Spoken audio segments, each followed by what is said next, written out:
그리고 또 중요한 것은 빌라에 대한 진입 장벽이 굉장히 낮아졌습니다. 빌라는 항상 제가 말씀드리듯이 정비사업의 재료다. 그리고 아파트를 갈 수 없지만 내가 아파트를 갈 수 있는 권리를 미리 사놓는 거다.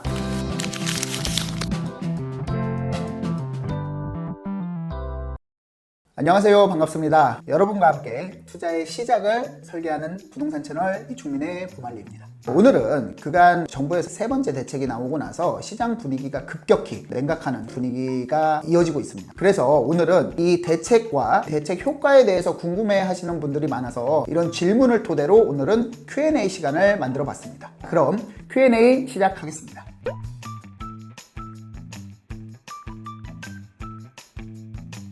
지금 15 대책은 97 공급 대책과는 전혀 다른 양상을 보이고 있습니다. 97 대책은 사실 실패한 대책이라고 볼 수 있는데 15 대책은 워낙 강력한 규제 대책이기 때문에 굉장히 부동산 시장에 즉각적인 반응을 보이고 있어요. 부동산 시장이 굉장히 급격하게 냉각이 됐고 지금 거래량도 10분의 1 토막이 날 정도로 굉장히 위축되어 있는 상황입니다. 그러나 강남 상구와 용산구는 예전부터 규제 지역이었기 때문에 간혹가다 거래를 되고 있지만 굉장히 고가의 거래가 되고 있다, 이렇게 말씀드릴 수 있어요. 그래서 전반적인 시장은 15 대책 이후에 굉장히 냉각기에 접어들었다, 이렇게 표현할 수 있습니다.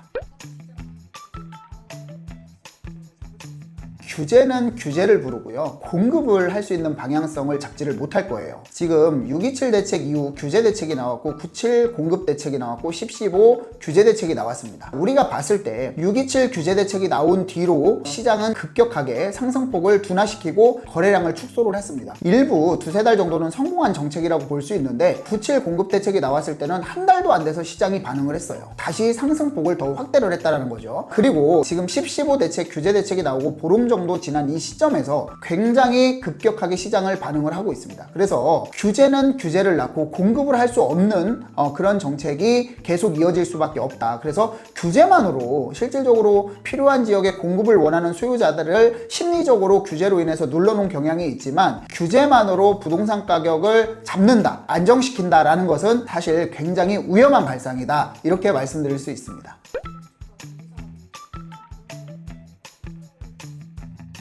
지금 서울 도심권에 공급을 할 수 있는 것은 정비사업밖에 없어요. 이제 문제는 15 대책으로 인해서 이주비 대출이라든가 아니면 잔금 대출이라든가 이런 여러 가지 대출의 규제로 진행되는 정비사업에 발목을 묶을 수 있다는 우려가 있어요. 하지만 도심권의 공급의 유일한 공급 대책은 재개발과 재건축밖에 없기 때문에 이게 앞으로 꾸준하게 이슈가 될 수밖에 없습니다. 그리고 지금 이 공급 대책을 만약에 대출 규제 정책으로 만약에 막는다면 우리의 후세대는 정말 감당할 수 없는 부동산 시장을 맞이하게 될 거예요. 지금도 자꾸 부동산 버블이다 하시는 분들이 그러면은 이 부분에 있어서 지금 재개발 재건축 정비 사업을 막는다라고 하면은 지금 10대 20대들의 후세들의 공급 부족으로 인해서 더욱더 심화되는 가격 상승을 겪게 될 것이다. 서울시에서는 굉장히 주도를 하고 있죠. 그리고 정부도 10-23 대책으로 인해서 정부도 서울 도심의 정비 사업을 통해서 공급을 하겠다라는 의견이 나왔습니다. 그렇기 때문에 앞으로 공급에 있어서 정비 사업은 이슈가 될 수밖에 없다, 이렇게 정리해 드리겠습니다.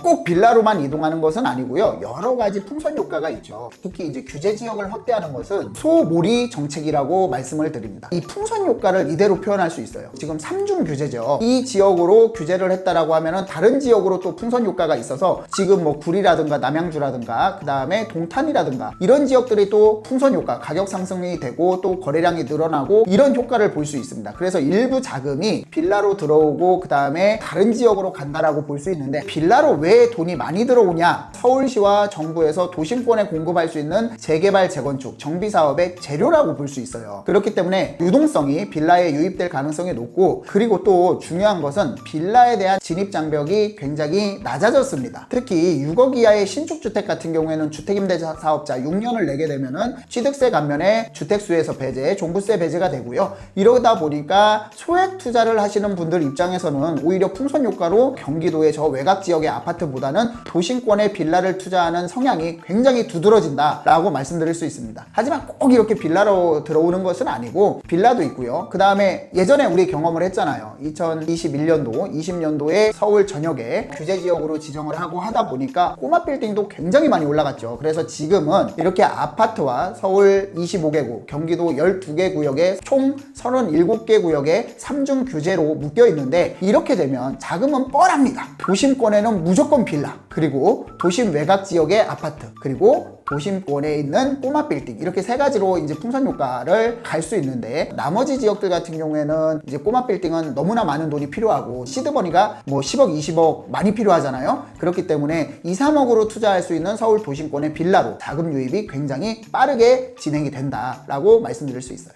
그리고 오피스텔이 굉장히 좀 인기가 있습니다. 그래서 오피스텔도 더욱더 가격 상승이나 거래가 활발해질 것으로 예상을 하고 있어요. 오피스텔 같은 경우에는 왜 그러냐면 빌라와 마찬가지로 전세 사기 사건이 굉장히 대두가 돼서 오피스텔에 대한 선호도가 빌라와 함께 떨어졌었습니다. 오피스텔은 대부분 상업지역이라든가 3종 일반 주거 지역에 지을 수 있지만 굉장히 고층 빌딩으로 지어지는 경우가 많아서 정비사업에는 포함이 되는 경우가 거의 희박합니다. 하지만 지금 전세 사기로 인해서 가격이 낮아지고 월세는 계속해서 지금 올라가고 있죠. 주거의 부담이 점점 더 늘어나고 있지만 월세 비중이 점점 더 높아지고 있고 월세 가격도 상승하고 있습니다. 역대 최고로 상승할 정도로 상승을 하고 있기 때문에 수익률 면에서는 오피스텔 투자가 상당히 큰 인기도 같이 가지고 가고 있다, 이렇게 정리를 해드리겠습니다.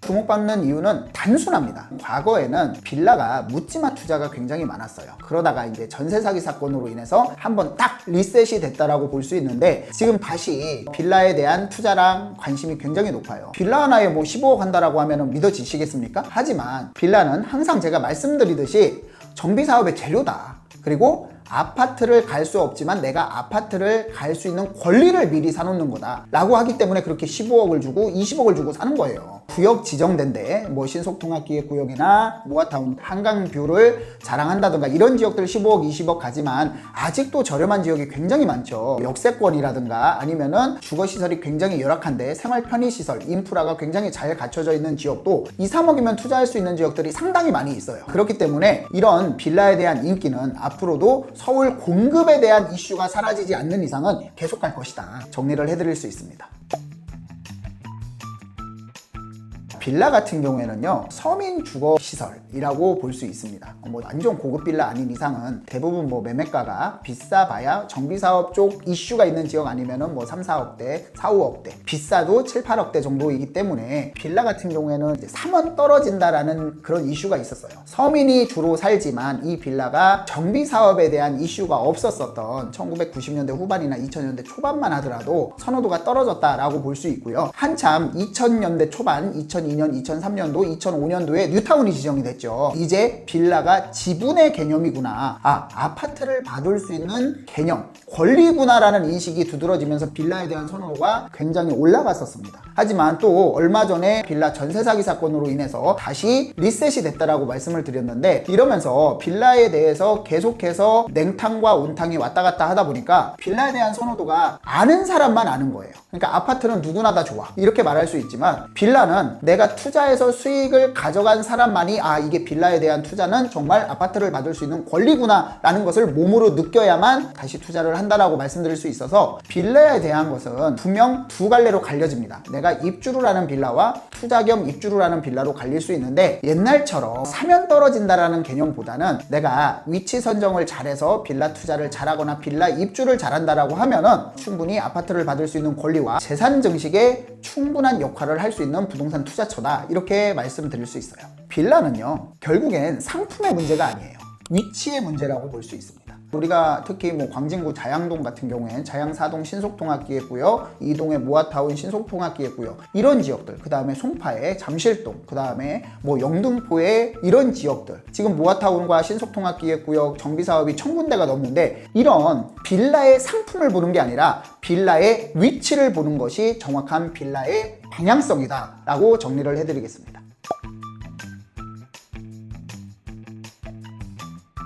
아파트를 받을 수 있는 권리라고 했잖아요. 빌라 투자는. 그러니까 조합원으로서 입주권을 받을 수 있거든요. 물론 추가 부담금의 문제는 있지만 대표적인 정비 사업이죠. 신속통합기획구역과 모아타운 서울시에서 추진하고 밀어주고, 그 다음에 기간까지 단축해서 계속해서 오세훈 서울시장이 지역을 다니면서 밀어주고 대표적인 정비 사업이라고 볼 수 있는데, 이런 정비 사업에 있어서 향후 아파트를 받을 수 있는 권리, 아파트를 받은다라고 했을 때 가정했을 때 그 주변 시세와 앞으로 향후에 집가 상승할 수 있는 부분에 대한 시세, 이런 부분을 비교를 하는 거거든요. 그렇기 때문에 빌라에 대해서 투자를 할 때 고려를 하실 때 신속통합기획구역과 그 다음에 모아타운의 구역은 상당히 미래가치가 있는 투자처다라는 게 정답입니다. 그래서 종합해보면 재개발, 재건축, 모아타운, 도시정비용 재개발 사업, 역세권 활성화 사업, 많은 사업들이 있습니다. 이 사업은 결국 그거예요. 노후된 도시를 미관과 열악한 주거시설을 아파트로 공급을 하겠다. 그 다음에 뭐 컴팩트 시티로 공급을 하겠다. 결국은 허물어서 새로 짓는 거거든요. 그렇기 때문에 이런 지역의 사업 초기 구간에 투자를 한다라고 하면은 굉장히 많은 수익률을 얻을 수 있겠죠. 이게 바로 빌라 투자의 진실입니다.